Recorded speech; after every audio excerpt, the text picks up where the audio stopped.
So, every once in a while you run into people that change the world. You don't realize it when you meet them, but they're people that are sitting next to you that have this amazing ability to affect change. A couple of years ago at the 140 conference, I met AJ and Melissa, who had come on stage in a second. And these are two people in the last 2 years have done amazing, incredible things. One story I know they're not going to share is the fact that back in 2008, their friend and my friend, Stacy Monk, decided to invent Tweetsgiving, which over a 48-hour period, Stacy tried to raise $10,000 to build a classroom in Tanzania. Thing is, in less than 48 hours, she raised $11,000. In 2009, she went to Tanzania and built a classroom. And the incredible thing was, in rural Tanzania, there's this classroom, fine.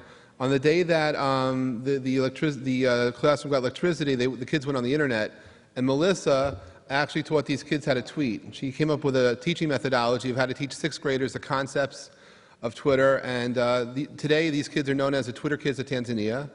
And if you think about it, it's become the new pen pal, the new way, and these kids are communicating with people around the world in a way that their parents and grandparents never had. And their lives are being changed even if they're not traveling too far because they're connected to us. And they're experiencing things which other sixth graders in Tanzania had not experienced. But these are my friends AJ and Melissa. They're two of the most amazing people.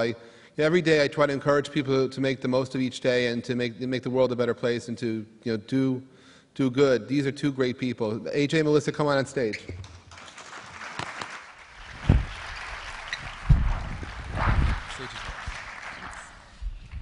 Cool.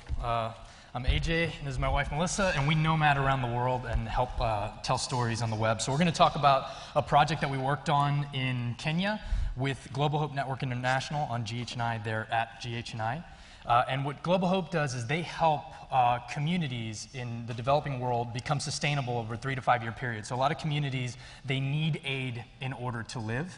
And Global Hope works with them so that over 3 years, teaching them through education, water, agriculture, and all the different elements of life to become sustainable. So in February, we shipped off, do the clicker? I don't have the clicker. The clicker. Where's our clicker? Is there a clicker? It's on there. The blue thing? This is our clicker? Wow, it's so fancy. Sorry, guys. This looks like a padlock. We just came back from Kenya. We're not used to these things. I just found this jacket on the street while I was walking up here. So in February, we shipped off to a small village in Kenya called Olanigele. And there's probably a few things that you might know about the developing world. This is a typical house. It's the first house we actually saw in Olanigele, the village that we visited. It's made of mud, rocks, a little bit of timber, and no electricity. Another thing, they don't have any running water. But the interesting thing is, 3G is actually available in this village. It's kind of crazy. So we decided that, we'd use what they had available, which is the internet, to tell the stories there. So this is a funny story. I mean, right when we went to the village, we were trying to get this awesome shot of Jeff Powers right there, at Jeff Power on Twitter, with all the village elders. And then as we were looking back over our photos, we're like, wow, that guy's on his phone. And the next shot was of him texting. I couldn't find the picture. But it is available. And funny enough, actually the broadband cards in Kenya that we've used are actually faster, and we could get internet faster than the broadband cards that we've used in England. So as they don't have electricity, there's no running water, but there is internet. So we decided to use that to tell the story of what was happening in the village.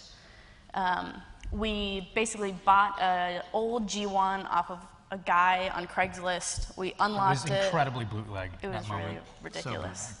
So we unlocked it on unlocking.com, and then we found just a simple way to customize a Tumblr so that people on the ground could update the blog from the G1 that we were taking over there.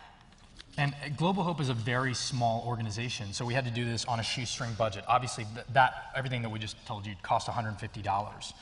Yeah. So we had a mobile phone, and we had it hooked up to a blog that we had customized But what we needed was a blogger. So in come Abdi Kasim, our village journalist. And we were kind of sussing it out the first couple days. We've worked in about 9 African countries, but we were kind of checking out, who's been to an internet cafe, because it's too difficult to understand the full breadth of everything to somebody who's never even been on the internet. And Abdi, we kind of met him and we're talking, he's a local kid and all that. And then, his second question to me was, hey man, you on Facebook?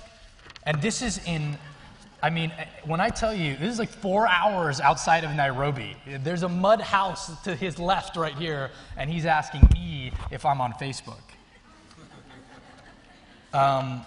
And we wanted to stress 2 things with Abdi. So we got this cracked G1, this bootleg G1 we bought. We hooked it up to the Tumblr that we created. But we wanted to focus on 2 things that we find that there's an issue with a lot of NGOs. One, we wanted it to become real-time information. The old school of nonprofit work and NGOs is, 6 months later, maybe a year later, you get a newsletter describing the project that you had donated to. So there's a long period of 6 to 3 months where you're getting that newsletter. We wanted to bring that down to now, so people are seeing it as it's happening.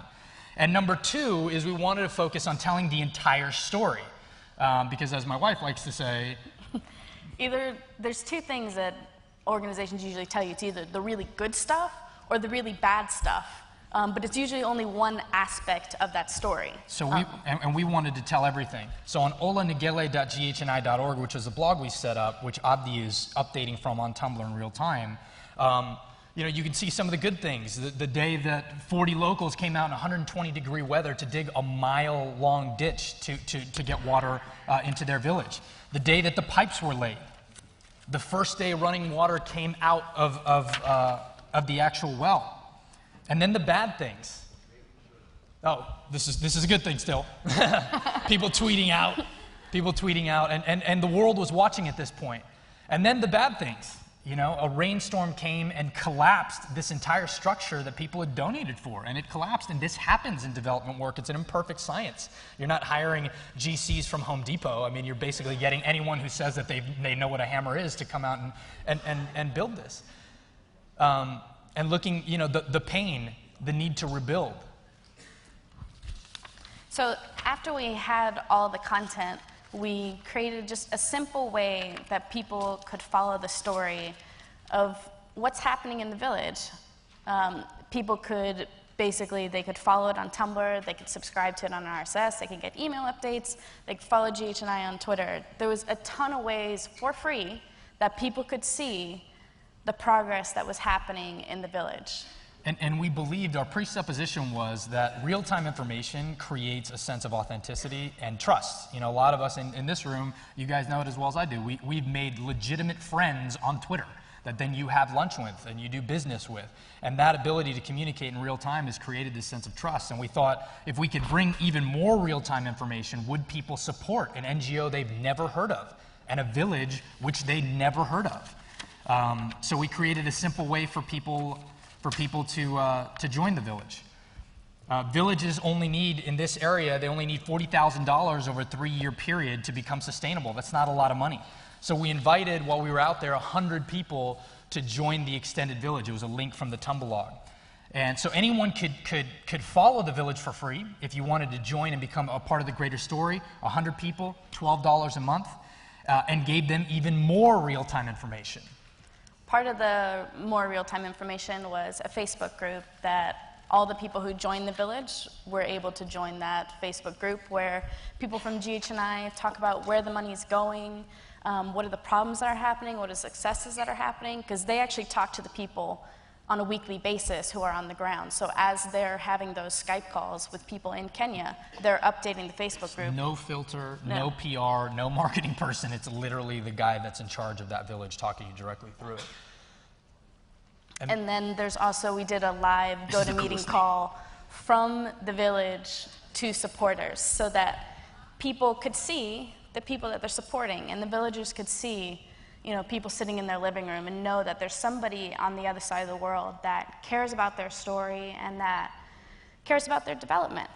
And it's all abstract until that moment. And if you could see the other screen, it was literally, we're using GoToMeeting and these people are talking back and forth with the translator. And we were doing that all off a broadband card, similar to what we have in Verizon. So the village was, within 3 hours of sharing out that link, it proved true that people do want that authenticity. They do want to know in real time. They do want to be able to trust. And 100 people signed up for $12 a month, and the entire village project over the course of 3 years was fully funded.